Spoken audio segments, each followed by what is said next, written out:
This is not a hate video. What this video is a question that I've been thinking about for a very long time. I finally decided I want to make a video on it. I have been playing Genshin since when Eula came out. I've done every Archon quest, I've looked at all the memes, I've built countless characters, I've done so many events, I've explored, not as much as I should have, but honestly, I feel like I've spent more time in this game than I have like IRL friendships. Number one, Hoyo shill, all right? If you've been playing Genshin for a certain amount of time, there's like a pattern that you probably noticed. And honestly, for a while, I feel like the community and myself have thought about this simple question. Why does it seem like Genshin Impact doesn't listen to us?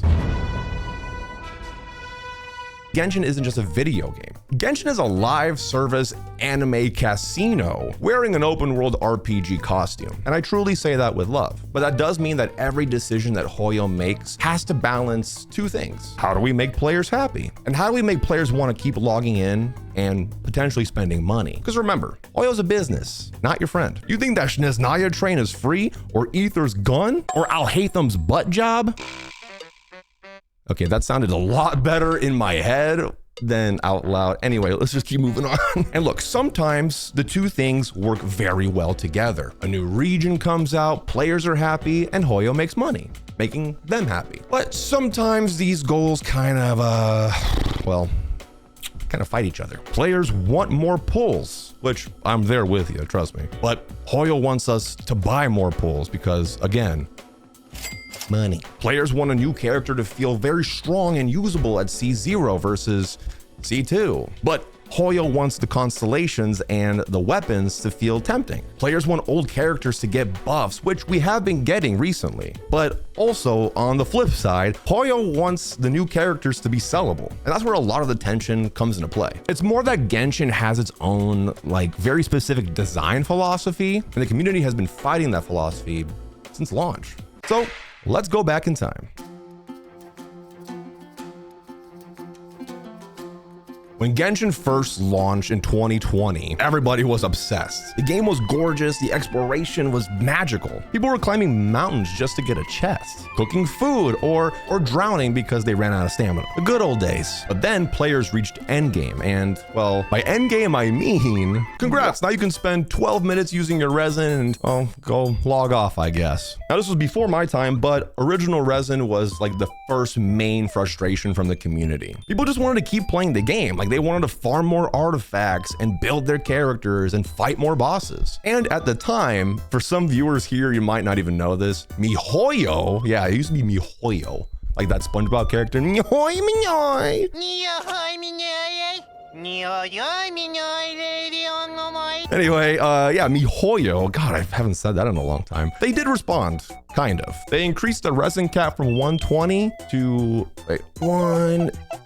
160, which at the time was very nice. But it also kind of created the first Genshin community meme where players ask for like a change and then MiHoYo kind of gives a small improvement. Like feeding a little bird, like, here you go, little crumbs. Now this is important because the resin frustration actually showed the community something really early on. Genshin will adjust friction, but it won't remove friction entirely. Because something I realized is that friction is part of the live service model. Having limited resin per day slows you down, but then the daily commissions bring you back. Limited banners, they create urgency. Events create FOMO, fear of missing out, for viewers who don't know what that means. And all this stuff is not an accident. It's all part of a structure. And the answer is, and you might not like this, but some of those annoyances are part of their business model. Now, not all of it, right? Some things are like really old design, like not being able to climb up the tiniest freaking ledge and you just get stuck and then you fall to your death. But I mean, old systems could be held back by, like, I don't know, spaghetti code or something. Like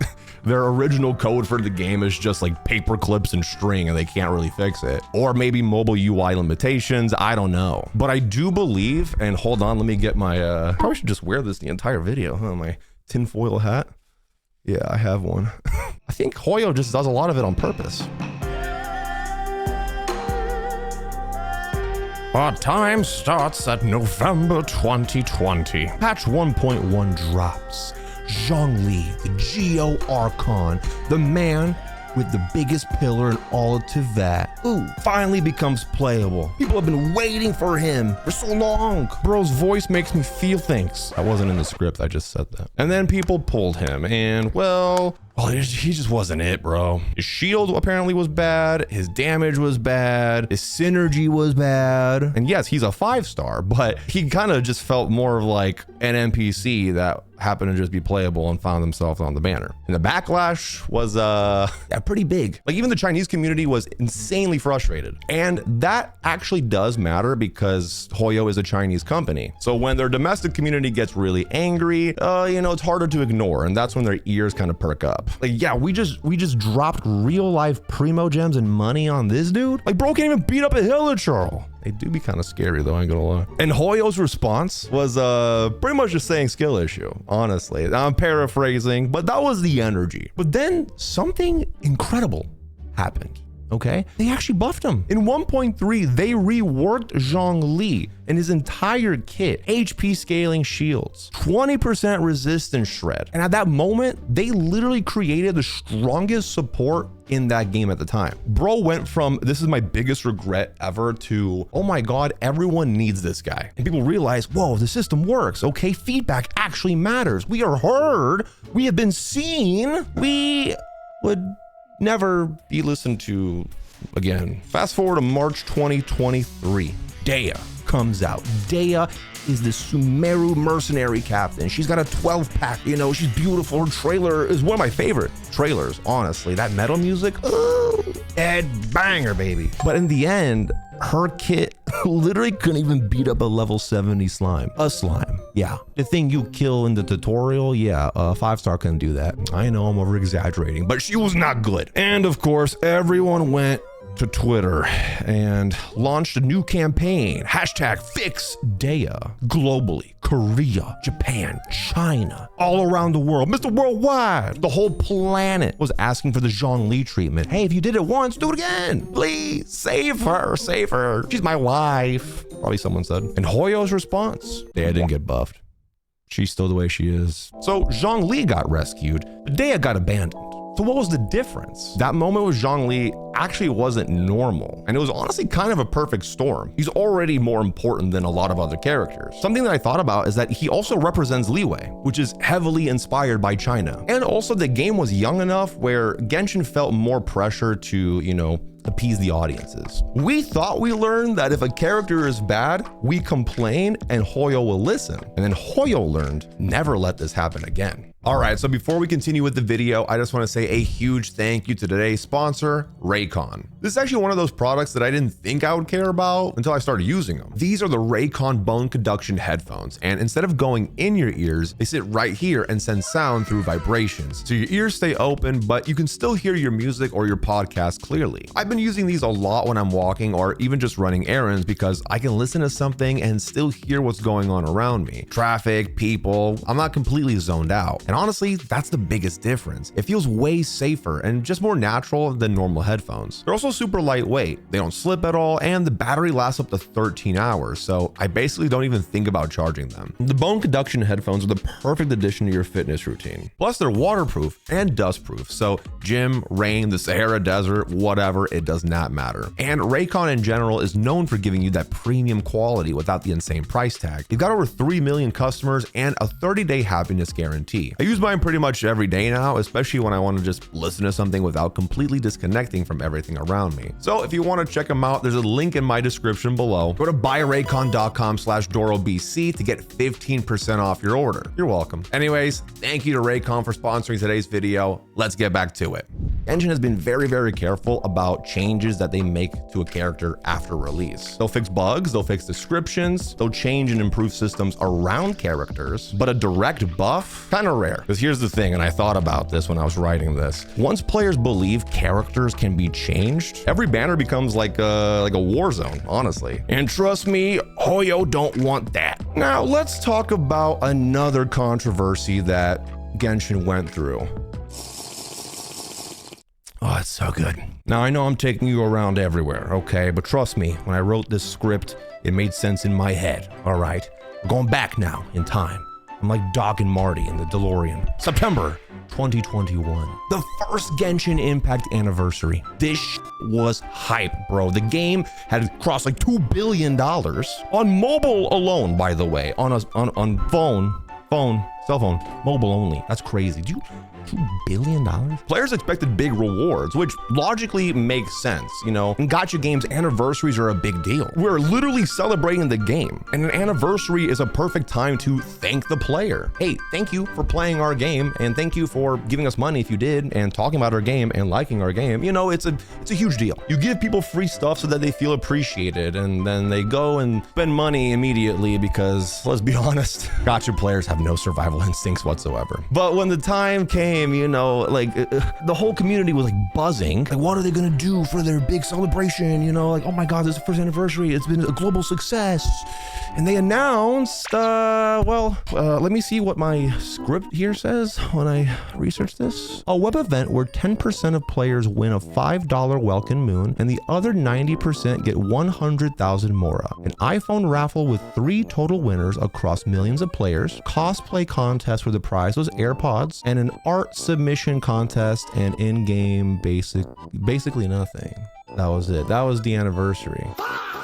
Now, the funny thing was that Forbes, the business magazine, the people who interview like CEOs, you know, people that are of big importance like myself, #Glaze, they wrote a piece, and it was actually titled, Genshin Impact can afford a free anniversary 5-star reward. Someone screenshotted it, put it on the Genshin subreddit, and got 17,000 upvotes in 5 days. Korean players spam the Fallen Chi-Chi sticker. You know, this one right here on the official Discord so hard that Hoyo turned on 10-minute slow mode. The Google Play rating plummeted, bro. It went from a 4.5 to like 1.9. 1.9. Google literally had to step in and remove bot reviews. And then somehow they got into Google Classroom, which is honestly still one of the most funniest and like unhinged moments in Genshin drama, I guess. Like, could you imagine? All right, class, today we're gonna be working on the Pythagorean theory, you know,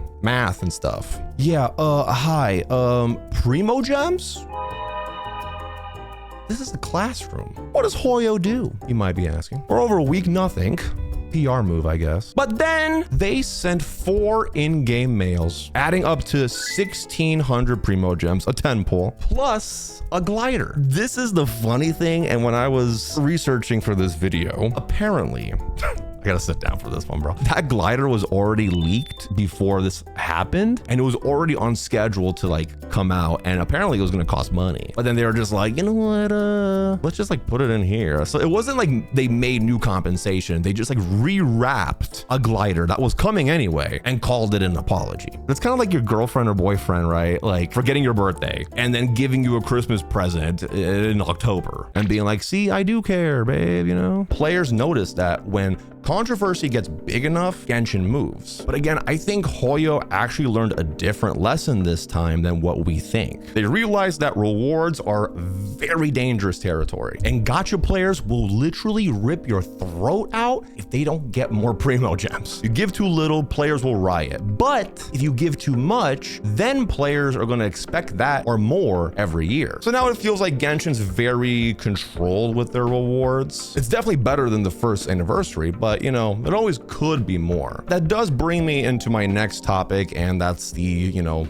pulls that we get. If you don't spend money in the game or you're a very low spender, it's a very different game that you're playing than a whale. Now, let me stop you there. I'm not bragging about being a whale. If anything, that's probably my biggest regret. My accountant literally hates me. Anyway, when you're playing the game as a free-to-play or low spender, you're playing the game very differently, and you have different challenges that you have to overcome because money ain't gonna fix it. But the problem now with modern Genshin is that there are more characters. There's like 110 characters. There's more team comps, more reactions. Meta's always changing. There's more specialized supports. There's also more endgame content that they added that encourages you to have more characters. There are mechanics that are tied to regions, like Natlan. The problem is that the amount of pulls that they're giving per patch doesn't sync with current Genshin anymore because Genshin is asking more of us now. But it feels like some things just haven't scaled properly with it. Like literally in 2020, you could have pulled Venti and you would have been like, dude, I can destroy anything. This is awesome. I hope this game never changes. But then in 2026, you pull a DPS character and it's like, oh great, awesome. Do you have their premium support and their premium weapon and another character? Because you're gonna need all of that for them to do something. Do something. It's like, bro, come on. I got like 47 Primo gems here. Cut me a break. And so with that, it feels like they have a lot of listening to do.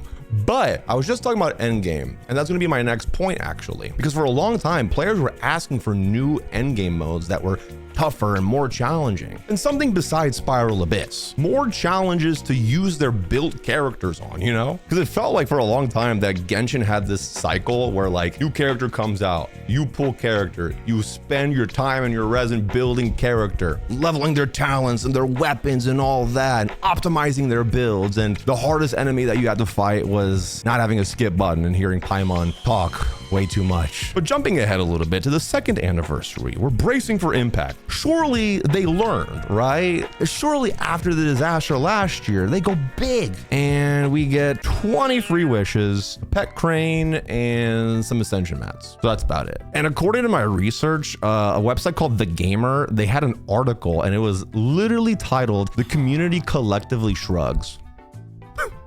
Like, yeah. But year 1, people lost their minds. But year 2, you know, they were a little bit better awards, but we kind of just accepted it. But see, hold on. But see, that's the pattern, right? Okay? That's how this works. Hoyo lowered our expectations. All right, stick with me here. They lowered our expectations on purpose so that the bare minimum would feel like a gift.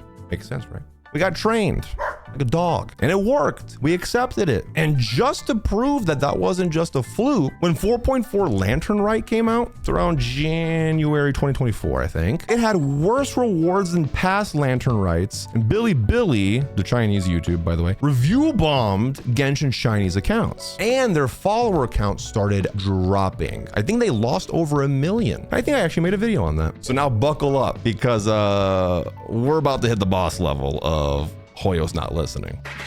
In October of 2022, GameSpot had an interview with Hoyo, all right? And the community was begging for more endgame content, myself included. Anyone at AR 55 or higher, like basically had nothing to do. Like use resin, you log out, that's about it. That's your cycle for the day. So Hoyo gave an official answer. People were excited for it. And I'm gonna actually read it to you exactly because it's crazy. I quote, "Spiral Abyss is one of the most effective ways for players to test out their party composition and combat strength. If we design another type of permanent endgame that is similar to Spiral Abyss, it might end up creating excessive anxiety for our players." Not everyone is interested in Must Grief. Excessive anxiety. Oh God, I remember the community memeing that one up, bro. Holy. We were just asking for harder fights, bro. And I feel like that was such a weird interview and excuse that I've ever heard from a developer. Like, we can't add more endgame because players who don't do endgame might feel anxious knowing it exists. You know what I mean? Like, let's be for real. People who don't do endgame, they don't even open Spiral Abyss. And I'm gonna tell you right now, they're not gonna lose sleep over a second optional thing that they'll just ignore. That's honestly like a restaurant who can't add a dessert because guests who don't want dessert will feel pressured to get dessert. You know what I mean? It makes no sense. Just don't do it. People who don't do it won't do it. And a small streamer who's also short IRL, his name is Zyox. You might know him. He wrote, "I'm truly more sad than angry." That pretty much sums that up, honestly. Good job. Like, we weren't even mad. We were just disappointed, like a dad, like my dad. Because, you know, my dad left me. Never met my dad, so he's probably because he's disappointed in me. Sorry, because he's disappointed in me. But look at me now, Dad. But remember that quote, excessive anxiety. Burn that into your head, all right? Because that line will be coming back in the video. And at the time, I think this answer did explain a lot because it feels like Hoyo saw the game more as a casual game for casual players. Exploration, story, events, TCG, sometimes a little bit of combat, sometimes, I don't know, picking mint. you know? That was Genshin. Casual, fun game. And low-key, I won't lie, I feel like that is a big part as to why Genshin is so successful. But for the players that really focus on the combat and difficulty, it kind of felt unheard. Like, okay, what's the point of building my characters or getting constellations for them? And a lot of players wanted Genshin to become something deeper. Like Hoyo wanted Genshin to be just accessible and easy to pick up and play and enjoy, while a lot of players wanted harder permanent game modes. Myself included, actually.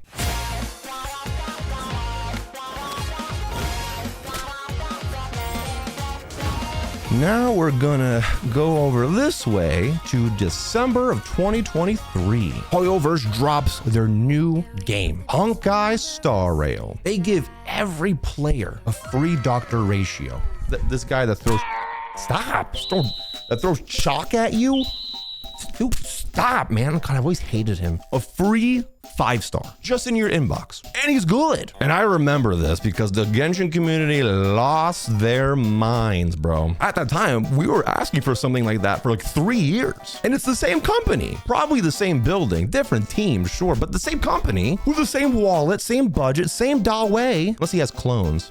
Do you think Dawei has clones? I could see that. But they just decided to do that, not here, but over here in a different game. And there was a news article, and the top Reddit comment on that article, and I quote, "It's Genshin. The best free thing we'll ever get is limited 4-star weapons that will never return."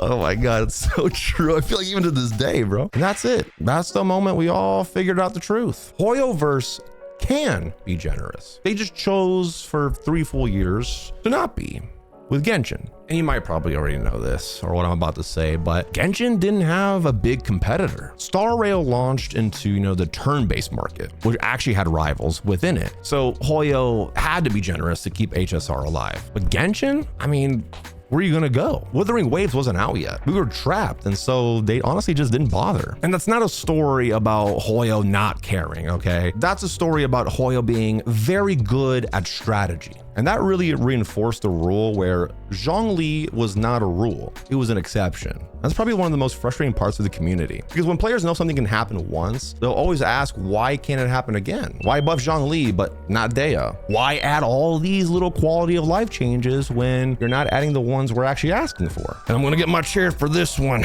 because I'm about to teach a lot of people about the world. For change to actually affect something, it's gonna have to affect one of these 3 things: revenue, reputation, retention. RRR. If something is hurting those, Genshin's more likely to respond. If something's just annoying, but people keep logging in, well, enjoy hearing Catherine say applesauce for the 476,000th time. But let's take a minute and talk about quality of life, because Genshin has added a lot of quality of life over the years. And you can't deny the game is a lot better than what it was in 1.0. Artifact Strongbox, which I say that, but it's still kind of a scam. But we also have encounter points, better map tools for exploration, improved domains, underground maps, training guides, boss material tracking, more resin increase, even though I wish we had more. And all of that is really good. But the reason players still complain is because those changes took years to make. And sometimes Genshin adds a quality of life feature that feels like it should have been there since launch. It's like if your friend buys a trash can to put their trash in and they expect applause from people. Like, bro, why didn't you just have a trash can? Now, obviously there's some pretty big examples, right? Like me personally, artifact loadouts, a skip button, more resin, you know, everything, all the things everyone asks for. But players feel ignored because the speed of improvements kind of, you know, just feels disconnected from the size of the game and the popularity of it. So when it takes years to put in a basic feature that we've been asking for, people just kind of sit there and ask, how? Like, why did it take so long? And maybe the answer is because Genshin is like on a cycle. Like every 6 weeks, new events, new characters, quests, areas, music, you know, everything. Live stream, drip marketing, new everything. The content machine is insane. And maybe because of that, I don't know, maybe Genshin seems like they're better off making new content and new things versus revisiting old things. It really just kind of feels like maybe they think we'll forget about all those things that we wanted for years, and they're just like, here's something new, you know? And that can just be very frustrating. And speaking about frustrating, let's talk about current events.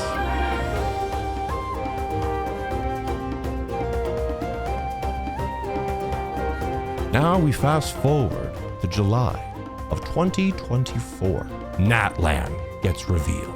The new nation inspired by Latin American, African, Mesoamerican, Polynesian, Mayan culture. Very cool, very exciting stuff. And well, almost every character was light-skinned. And out of 9 reveals, 1 had darker skin. Now look, I'm not here to argue about the politics on all of this stuff, okay? I'm just here to tell you what happened. I'm just trying to give you the facts. But there was a petition that did launch on change.org. And by November, it had over 120,000 signatures. And even the hashtag boycott Hoyoverse, that started to trend. And here's the part that you don't believe until you see it, but Genshin's own voice actors, people who were actively employed, paychecks signed by Hoyo, went to Twitter and asked their employer to do better. This was a category 5 hurricane of feedback. A lot of the community was on the same page. Other people were not, you know, it was just a mess. This is probably the biggest backlash the game had ever seen. And Hoyo's response was nothing. No statement, no design changes. Natlan shipped exactly as planned. Now hold on, okay, hold on. The 2021 anniversary backlash was big and they caved. The 2024 Natlan backlash was bigger and they didn't. Why? Because the Natlan characters were sold on banners. Moika, Shalonen, Kanich, Mualani. Every one of those banners did numbers. Whales pulled, dolphins pulled. The petition didn't really move the wallet. So Hoyo didn't move. And that is the formula. Loud does not matter. Loud and broke, that matters. But don't worry, because what's Genshin Impact without another controversy? In 2024, like the middle of 2024, something happens. No, not the duality of man. Revenue dropped below $1 billion. Oh my God, my lobster, so buttery. My steak, too juicy. We didn't make $1 billion. I know that kind of sounds stupid, but at that level, that is a pretty big drop. It went from 1.3 billion in 2023 to 700-ish, 800 million in 2024. So that's a pretty big drop. And the monthly player count dropped from around 11.3 million to around 9.3 million. So still healthy, but a big drop. But then suddenly, like a switch, Hoyoverse pulled out some big things. And no, I'm not talking about Zhongli's pillar. That is pretty big. August 2024, the 4th anniversary, they announced for the first time in the game's history, a free 5-star selector from the standard banner every year from now on. Moving forward, Imaginarium Theater came out, the second endgame mode that they said that they would never make, by the way, because of what was that set? Excessive anxiety. I told you come back in the video. Shipped in 4.7 a few months earlier. The 5th anniversary, they expanded the free 5-star selector. They gave out 2,800 Primo gems. They add a feature called to Temper Thyself that gives you up to 4 free constellations for older characters per year. They dropped Stygian Onslaught, their 3rd endgame mode, after years of saying never gonna happen. But hold up, let's roll the clip back to 2022. What did it say? It might end up creating excessive anxiety. Well, I think that anxiety was fine. I guess the players turned out to be okay. Funny how that becomes fine when monthly active users drop by 2 million and revenue drops by 600 million. This is what I've been building to. Hoyoverse is not tone deaf. Hoyoverse is not ignoring you. They don't just listen to feedback. They listen to their balance sheet, okay? Money. The feedback only matters when the balance sheet agrees with it. Zhongli got buffed because his banner sales were plummeting. Dehya didn't because new characters were already being announced and she went to standard. The 1st anniversary got bandaged up pretty quickly after the review bombing on the App Store, which threatened new player acquisition. Natlan didn't get fixed because the banners were printing money anyways. And I say this a lot on my streams, but like, they don't want the best for you. It's a business. They want money. And it's not just Genshin. It's every company in the world. Except for that one company, the Arizona Tea. That guy's a good guy. It's still 99 cents. Even with inflation, bro. But yeah, anyway, in 2025 and early 2026, it finally felt like things were different. Player count rebounded back up to like 16 million. The vibes were genuinely really good. And some people, myself included, started thinking maybe Hoyo really did learn. It's just getting better and better.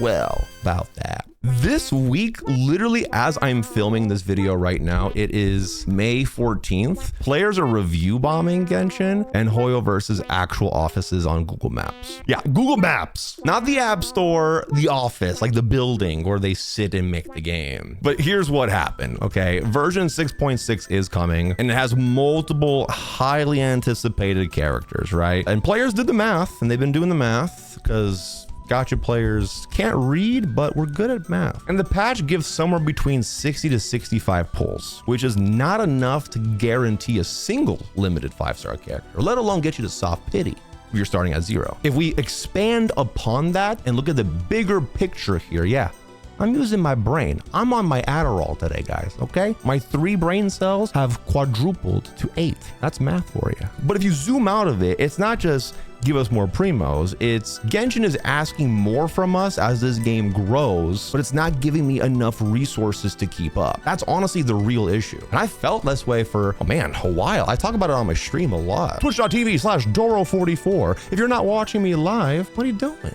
I'm a pretty funny guy. But anyway, on a more serious note, if a patch is giving 60 to 65 pulls, but it's dropping 2 new characters, I mean, F2P players are gonna feel a little squeezed. Like, they're not gonna be able to do that. 60 pulls isn't even enough for soft pity. That's 75, and then hard pity is 90. And if you didn't know this, not a guarantee, there's a 50-50, you might lose. Oh, wait, hold on, I just thought about it. That's what gotcha means. Gotcha game, gotcha gambling.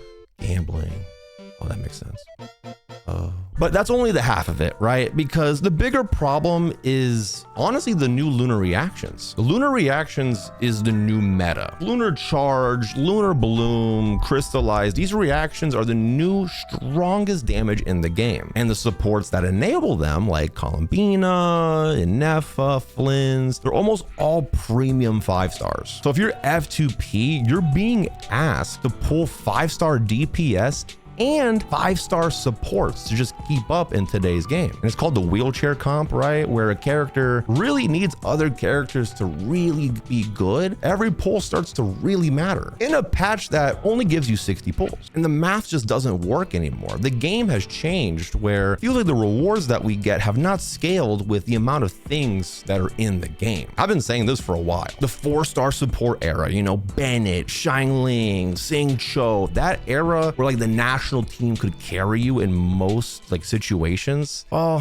kind of almost done, and the new era is going to cost us money. And the frustrating part is that Genshin has trained players to expect better. Dendro was amazing when it came out, and it gave new life to old characters. Kuki became incredible. Kaching, I even made a video on this, became usable. Lisa had more value. Toma, people were using Toma again, and that was like amazing. A new element or a mechanic that expands your options. When players feel like a new mechanic narrows those options, then the game just starts to feel bad. And that's why, you know, the advice I've always given people is just pull who you like. That advice is starting to kind of feel weaker. And I've been saying it a lot less actually, because it doesn't really hold up anymore. And by the way, there is one detail that I do have to include. Last year, 2025, Hoyo paid $20 million to settle with the FTC, the Federal Trade Commission, apparently for misleading players about loot box costs and, you know, prize odds, and for violating children's privacy rules. They did not admit to any wrongdoing. They just paid the money and brushed it under, which is kind of a classic move, right? But here's the part that matters to our story. The generous era, the free 5 stars, the second endgame, all of it, right? Most of that lines up around the FTC investigation and the revenue cliff. So when you ask, did Hoyo become a better company? Maybe the answer is Hoyo became a better company while regulators and investors were watching. Like they were forced to. So back to the original question, why won't Genshin listen to you? Because you asking is not the price they pay for ignoring you. If you want Hoyo to listen, you don't have to scream louder. You have to make ignoring the players the more expensive option. The community is not the customer, okay? The balance sheet is. And the only time that Hoyo has the community agree is when both of them are looking at the same number. And that's why the F2P drama that's going on right now is kind of interesting, because for the first time in a long time, it's not just like a vibes complaint, but like the math actually just doesn't work anymore. 60 pulls a patch with a meta that demands multiple 5-star units to like execute well and properly. The dollar value of being F2P is dropping. And then when the math stops working, the wallets start to close. And then when the wallets close, well, that's when Hoyo starts to listen. But I'm not saying to not leave feedback or to, you know, voice your opinions. That does matter. Getting your voice heard and out there, leaving feedback, doing the surveys, that does matter. But